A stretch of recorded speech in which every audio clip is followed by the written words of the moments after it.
but I'm pleased to be here to talk to you about competition, and particularly in the context of education and the Recovery Act.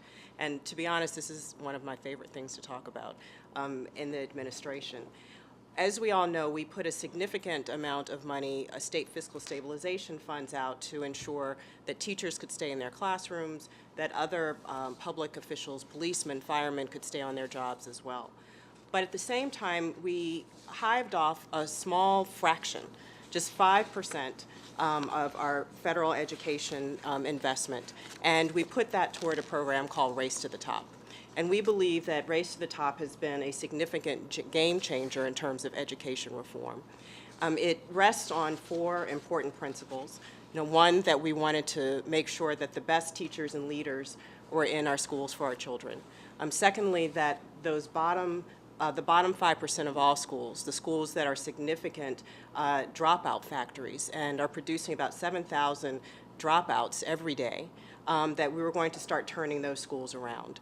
That we were also going to use data in a better way, which it sounds like something that's dry, but actually is something that's so important when teachers on a day-to-day basis want to make sure that they're understanding where their students are and how they can adjust the way that they teach them to make sure that they're learning and that they're performing, and also so that parents can better understand what's going on with their children. And finally, we also wanted to make sure that we are better assessing how our children are doing in schools, and that we're setting proper standards to make sure that they are indeed, as the President has said, ready for college and ready for career. So those are the 4 principles that Race to the Top sits on. And with that $4 billion, we said to the states, based on those 4 assurances, apply for this money and tell us how you can work with your communities to propel your school systems into the future, to make sure that students are in fact getting to the top, racing to the top, and we're producing the best schools in the country. We had 46 schools apply for those, 46 states in the District of Columbia apply for those funds, and ultimately there are 12 states and the District of Columbia that became winners. And those 12 states comprise about 25,000 schools and about 13.6 million students, about 28% of our student population. And certainly those schools and those students are benefiting from those funds. And one of the things that we also saw in this process was the collaboration that it took as those states started to apply. And the very fact that teachers and teachers unions, state superintendents, that the private sector, the philanthropic sector, political leaders from the state all sat around a table and said, how do we put the best possible application in so that we can win those funds and turn our schools around? That was a victory, and the benefits that are coming from those dollars are a victory for those students. But the other thing that we saw was that in states, and the states that didn't win those dollars, that their students are winners too. And I'm not underestimating the power of those dollars, but in the states that didn't win, we also have seen laws change because they wanted to become more competitive.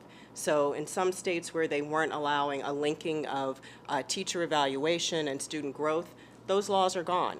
In some states where they had caps on charter schools, those laws are gone. In states that had laws that were preventing school turnaround, those laws are gone, and even though those states don't have the dollars right now, the students are benefiting from that kind of reform, and we know those collaborations in many places still exist, and states are starting to work together, continuing to work together to produce the kind of reform that we think is important. So we recognize that, again, with that fraction of our federal education budget, that we have started an important and seeded an important reform movement all across the country. At the same time, we have been able to support the work of governors as they've come together with state school chiefs to talk about college and career-ready standards. This isn't something that we imposed from Washington. This is something that governors working together in a very concentrated effort have said, we have got to make sure that our kids are prepared for college and career. What does that mean? And now we've got over 40 states that have signed on to these college and career-ready standards. That kind of competition has really been the theory of the case for us in education and all across the budget in ways that my colleagues have described today. So if you look at our budget right now, we've got our First in the World Fund, another competition to make sure that we're enrolling and graduating students in college, and we're reaching the president's goal of having the highest proportion of college graduates in the world. On the other end of the spectrum, you can see it in our competition for early learning, to make sure that we're starting our youngest children out and we're producing quality early learning environments for them. And that list goes on, including a shift in Race to the Top that will allow school districts and not just states to apply, and a particular set aside for rural areas to make sure that we're touching children all across the country. So the list goes on and on. I'll stop there except to say that this idea of competition has really propelled the reform movement, brought people around a table to collaborate in a way that they haven't before. And the best part of it is that our children have been the winners and will continue to benefit from this process and from those dollars.